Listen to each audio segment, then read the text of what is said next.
and welcome to Good Game, the show for gamers by gamers. I'm Barjo. And I'm Hex. Only 7 more episodes till the end of the year, Barjo. Yes, Hex, and the gaming season is certainly upon us. And this week we have a look at Forza Horizon. But if high speeds aren't your thing, we'll be slowing down the pace a bit and riding some horses in Fable the Journey.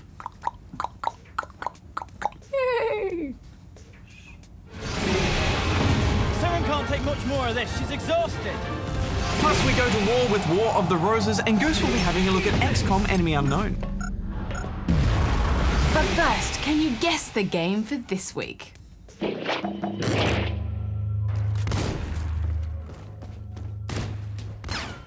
Would you like to clop off to the news, Hex? Would I?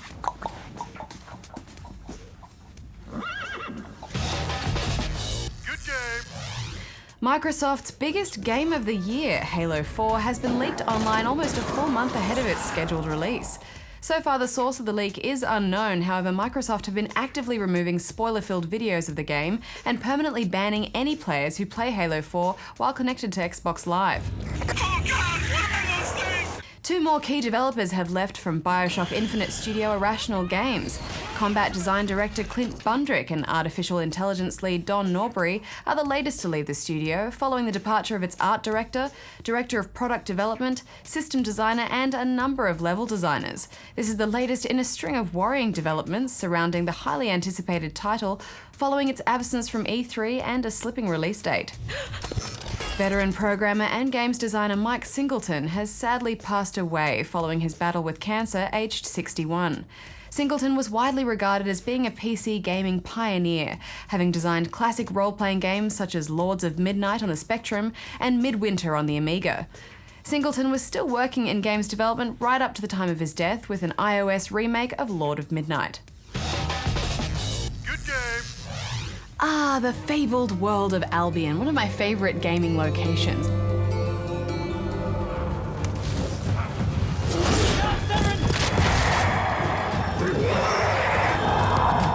Hex, when you think of Fable, what are the things that pop into your mind? Well, the choice between good and evil. And that's gone. Okay, the completing quests in a large open world. That is also gone. The ability to contract STDs? That's gone. Oh man, what's Peter Molyneux done to his baby? He's gone too. Ah, well yes, it's a sad day for Fable fans, but still, I think we should look at this as a game on its own and forget everything we know about the Fable universe. Done. The pathway of my destiny draws me to a new plane of existence.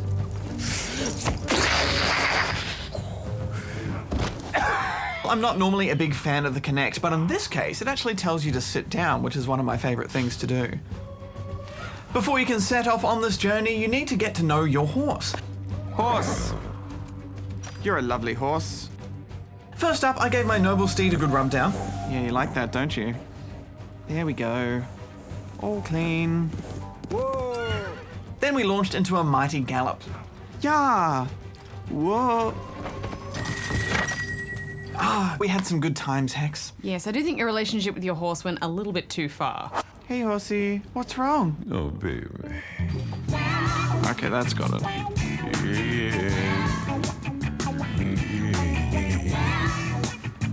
Oh, baby. Grab the splinter with your right hand and slowly pull it out. Be careful while pulling the splinter or you may hurt someone. Yes. Oh, yes. I was just helping out my horse who was in a bit of trouble. I don't understand. Yes, well, putting your relationship aside, I thought the Kinect controls handled the horse riding part quite well. Yeah! Nudging the reins to either side was always responsive. I really enjoyed the first couple of rides, but then I realized how much riding there is to actually do in this game, and it just goes for so long. Where's the nitros? Go faster! Yeah, come on! Come on, Saren. But enough about the horse, let's move on to the elephant in the room. You mean the magic casting? Indeed. It's pretty flawed, isn't it? It's pretty terrible. I mean, you know, casting magic feels great. Who doesn't like the idea of lightning exploding from their fingertips? Along with your regular magic bolts, you can use telekinesis bolts with your left hand to fling opponents about. Or move parts of the background, like force push. Plus, you can reflect projectiles with a blocking motion. Dual-wielding magic and force powers is pretty cool when it works, but when half your bolts miss their targets, you're looking at a pretty frustrating gaming experience. Yeah, and it's the core mechanic of this game, and I believe it's broken. Oh, hit the thing. Come on. And even playing around with the calibration didn't seem to help it very much. Yeah, that aiming is a really big problem, and you can tell they've made it purposefully really easy to compensate for the fact that you're going to be missing your targets so often. In fairness, it must be difficult to detect the difference between this, and maybe the technology just isn't there yet. Also, it's a bit ridiculous how you find treasure chests in a game that's on rails. I'm exploring.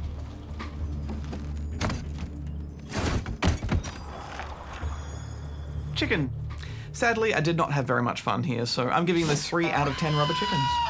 It is one of the best looking and longest games we've played on the Kinect, and when it clicks you can have some fun with it, but there's just so many things wrong with this game. I honestly can't give it more than a 4. Well, let's see what the gang are up to in Tiny Power. Maybe the mother could shoot spectral assassins out of her vagina. Yes! No! Okay, this game is balls. Games aren't meant to be art, they're just meant for shooting shit up. No, games can be the pinnacle of art. Look, screenplays have set plot structures to maximize an audience emotional response. You can't do that in a game because players do whatever they want. Yes, fine, but a feature film is how long? 2 hours? We've got 20 hours, maybe more. That amount of time spent with a character breeds attachment, and attachment fuels emotion. Megan's right. Your opinion doesn't count because you're in love with Megan. Well, yours doesn't count because you're a bogan. I once played a game of Cyber. Shut up! Please have faith in me, guys. I think I'm really onto something. You better be, because my integrity is at stake. Shooting shit up. Good game. Forza games have always been fairly cold and clinical, and prided themselves on painstakingly accurate physics, loads of cars and tracks and tuning options, and the sort of stat crunching that few people outside of NASA truly understand. Forza Horizon is here to change all that and inject a huge dose of personality. Yes, and dubstep.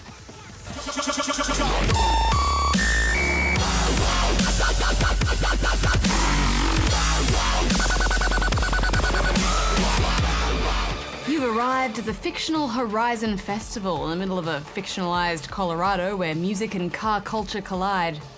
The first hour is a total groan, as you've got that whole we're down with the kids vibe, and it's full of douchebags and stupid characters that are annoying. But all that backs off eventually. Yes, this isn't just an arcade racer with the Forza name tacked on. The handling, physics, car models and sexy lighting are all brought over from Forza 4, and it really does just feel like Forza. And yes, for the first time in a Forza game, there's night racing and proper dirt physics, which is a pretty big deal. Although everything is sunny in Colorado, so you won't be driving in the rain.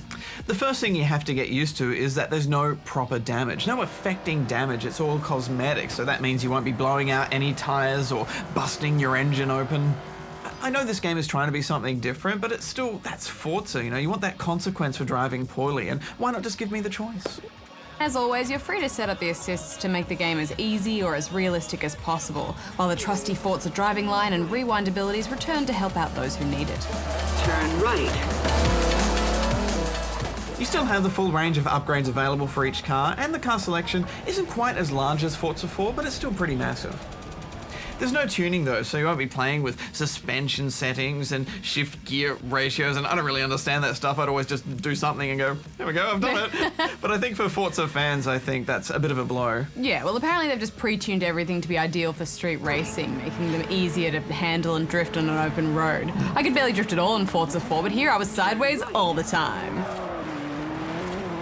The festival itself is where you go to buy cars and upgrade them, enter car clubs and everything else. And after a while, Hex, this festival idea did grow on me. Yeah, I liked how you could always kind of see it off in the distance with big fireworks and lights everywhere. It gives the world a sense of purpose and life. The campaign is broken down into different levels of wristband. Each win earns you a bunch of points that go towards earning a new level of wristband that unlocks a new set of tougher races. And all of the official festival events are on closed circuits, which remove that constant map checking you have to do in most open world races. It feels like classic Forza racing without any traffic getting in the way, and with such a big map you never feel like you're playing the same track twice. Yeah, and there's plenty to do out and about in the open world. When you're just driving, you're constantly earning skill points, which go towards earning you a popularity rank. Drifting, speeding, near misses, And the longer you string together your moves, the higher your multiplier will go, but hit a wall or crash and you lose your points. As you reach certain popularity ranks, you'll unlock special showcase events. They're mostly just time trials, but they're pretty exciting since they pit you in a special car against crazy things like planes or helicopters. And there are other races roaming around the world that you can challenge to an instant race. It's far more fun challenging chump cars with your beast though and just making some quick easy cash. Let's talk about the multiplayer, Barjo. We only managed to test it out with a fairly small group, but there's a good range of modes from circuit and point-to-point races, cat and mouse and king, which were all fun. Although without proper damage, you really do just get rammed a lot. Yeah, even with proper damage, I just ram a lot anyway. I want to be the griefer of the group. Yeah. There is a free roam mode as well, but it was a bit disappointing. You can get 7 friends in to mess around in the open world, but there's no traffic and nothing really to do other than a few co-op challenges. I think this game is trying to be a bit of everything, you know? It's trying to be a bit arcadey and a bit sim-like, but I wish it embraced both of those a bit more, you know? They almost nailed it. I just really want that proper damage, and also it would be nice to have some police chases and more spectacular crashes. I think you've just got to have those crashes in there for this kind of game. We should mention that this game was brought to us by a new studio, Playground Games, but the talent on their team are from some of the best racing studios in the world, like Bizarre Creations and Codemasters. Combine that experience with the Forza world and you've essentially got a best of racing game, making it one of the best races I've played in a while. So I'm giving it 8.5 out of 10 rubber chickens. Yeah, even with all of my little gripes, I absolutely agree with everything you just said. I'm giving it 8.5 as well. Good game. All right, team, get into position. Sniper, I want some eyes up high. Squaddy, get behind that cover. All right, we've been spotted. Take the shot, come on. No. Miss the target. Major Van Hammer, watch out! No!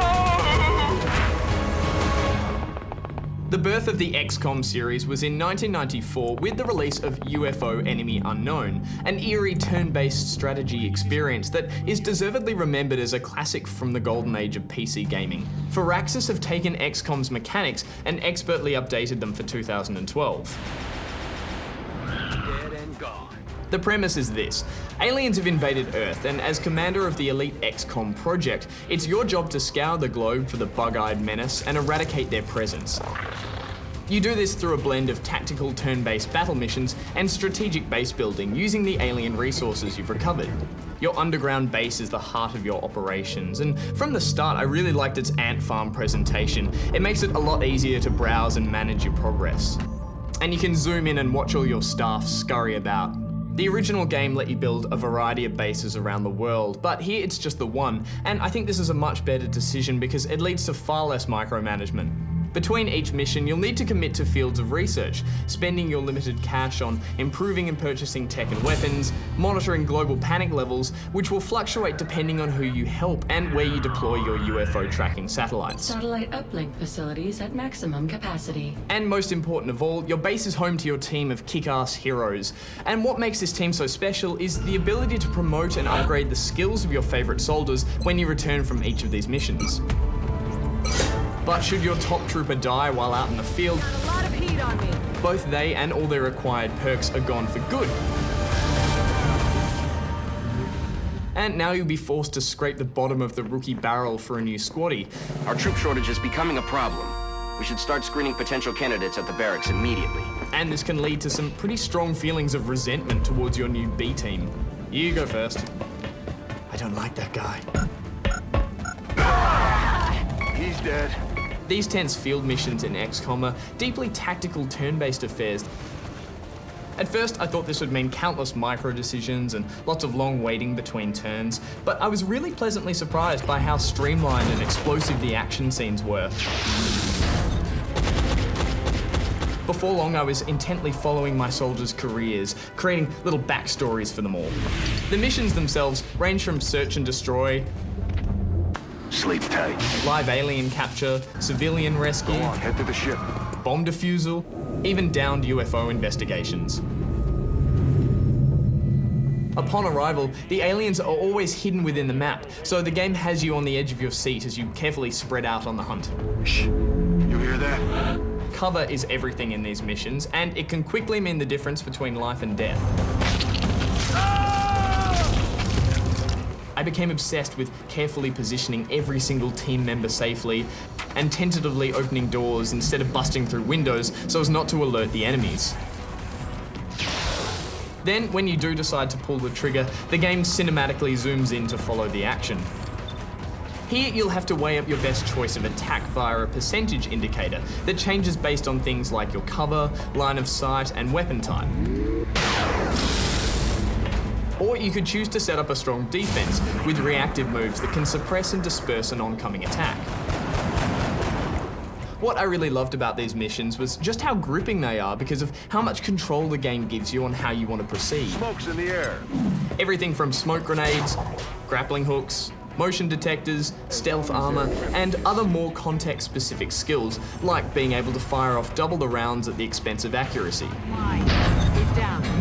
Depending on how well you've managed resources back at base, you may even be taking out robotic weapons platforms into battle, alien-derived laser weapons, bulkier armor, or my favorite, rare gifted soldiers with psionic powers. Your nightmare has just started. As you progress, you'll see how XCOM is a wonderful succession of important decisions.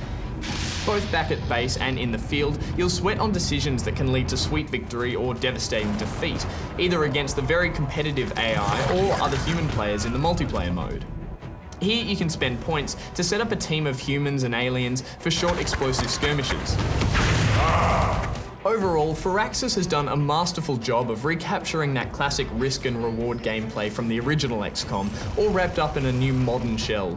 If I were to level some criticism at the game, it would be in these two areas. First of all, the turn-based combat can become slightly fatiguing, especially during some of the longer, more drawn-out missions. With no way of speeding up the AI, an exciting action sequence can be followed by a series of uneventful turns as you wander your squad aimlessly around the map searching for the next group of extraterrestrials. Also, the soldier customization could be a little bit deeper. Many of the hairstyles and character models just look the same, and the voices are all very similar too. Yes, Commander. Yes, Commander. That being said, XCOM Enemy Unknown is an amazing game full of rich tactical decisions and explosive action, and it's one that will continue to tempt you with just one more go for weeks and weeks on end. So I'm giving it 9.5 rubber chickens. All right, Ben Hammer Jr., let's do this.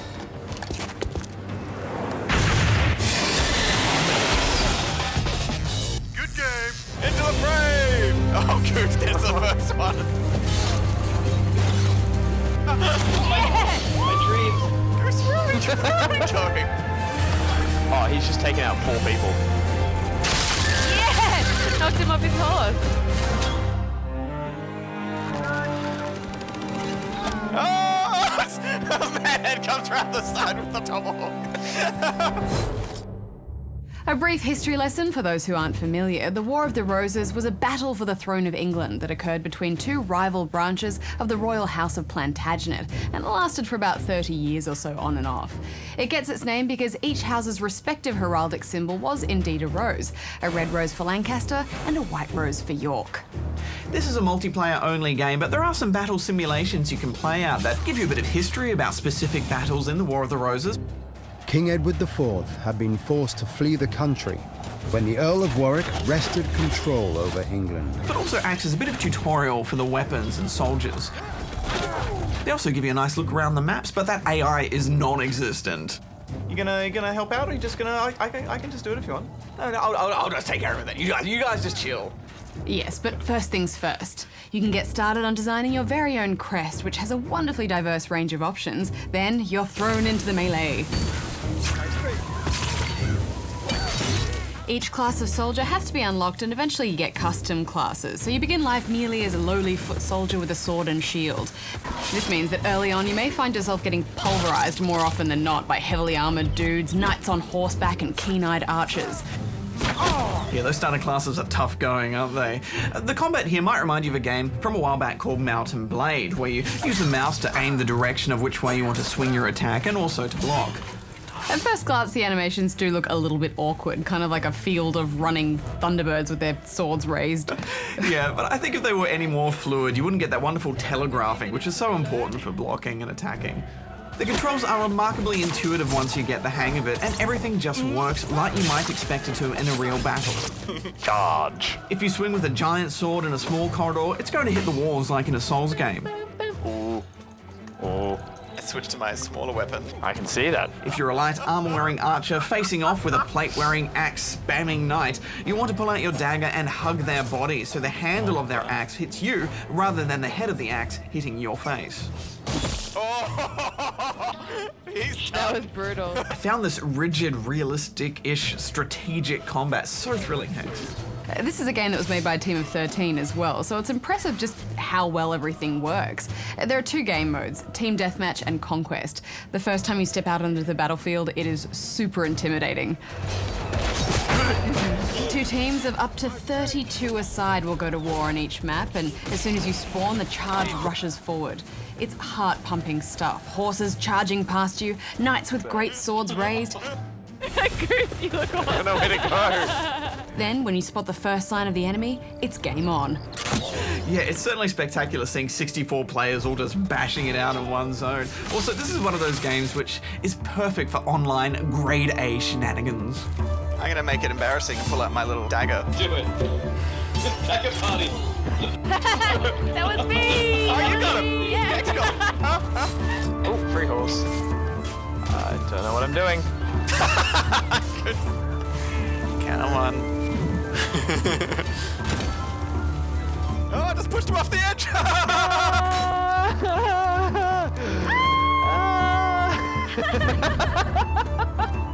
Excuse me, sir. Hello. How do you do today? How are you? I'm stuck behind him. Now I can't do it. Me back.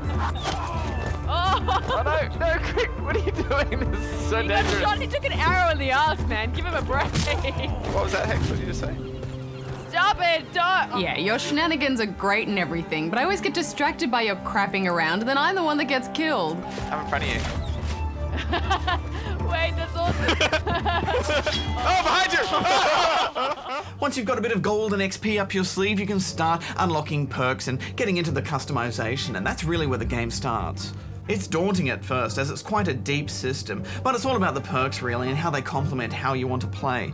There's lots of interrupts and passive abilities, and it all depends if you want to go two-handed or go on horseback or use a sword and a shield. But my personal favorite is when you can see if someone is bleeding or not. When you heal, Goose, when you heal.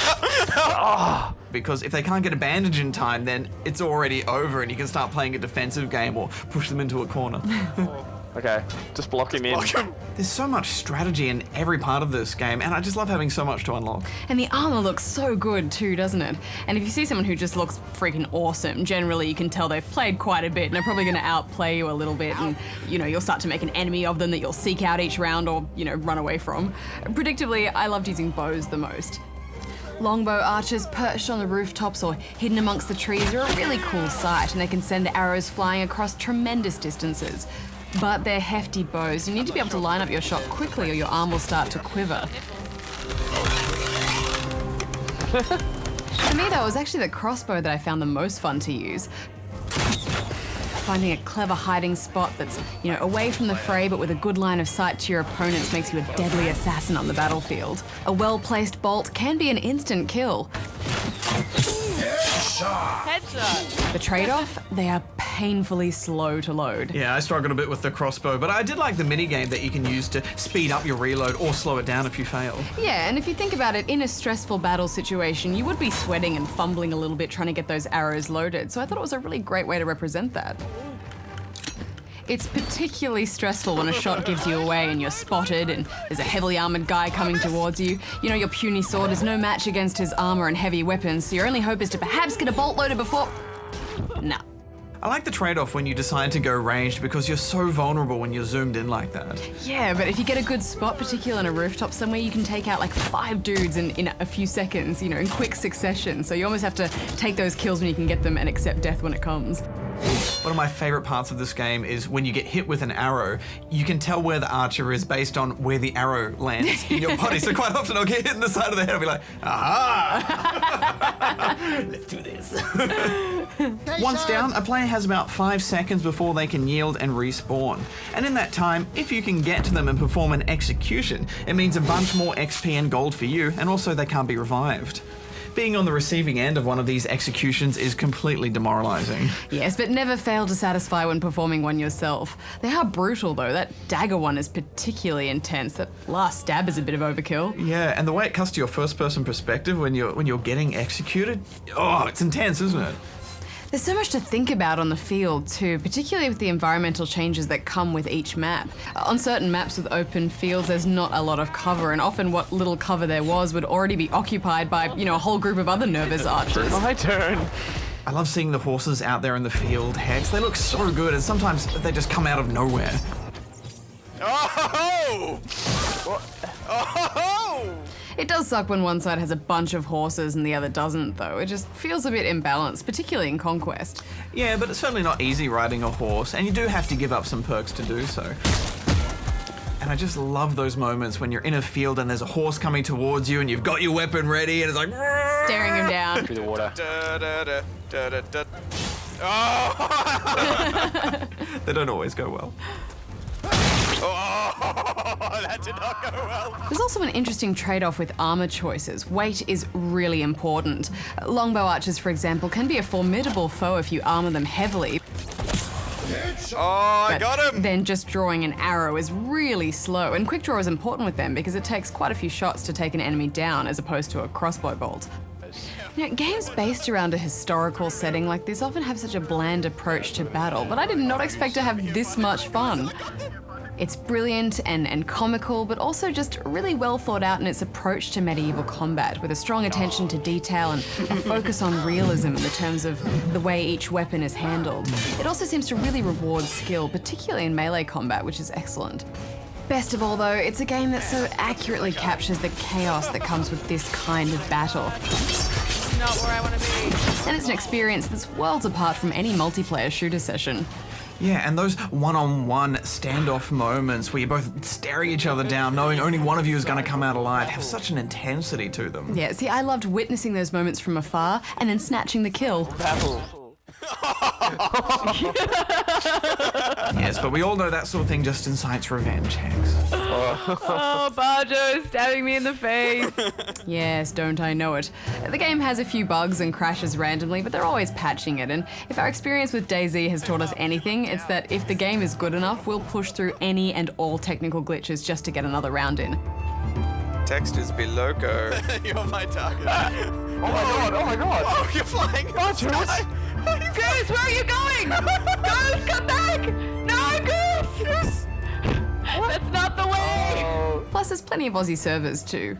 Hex, I feel like I've been waiting for this game for a long, long time. I haven't had this much medieval bashing fun since the days of Rune. It just ticks all the right boxes for me. It's community focus, it rewards teamwork, there's rich strategy, and leaderboards coming too, apparently.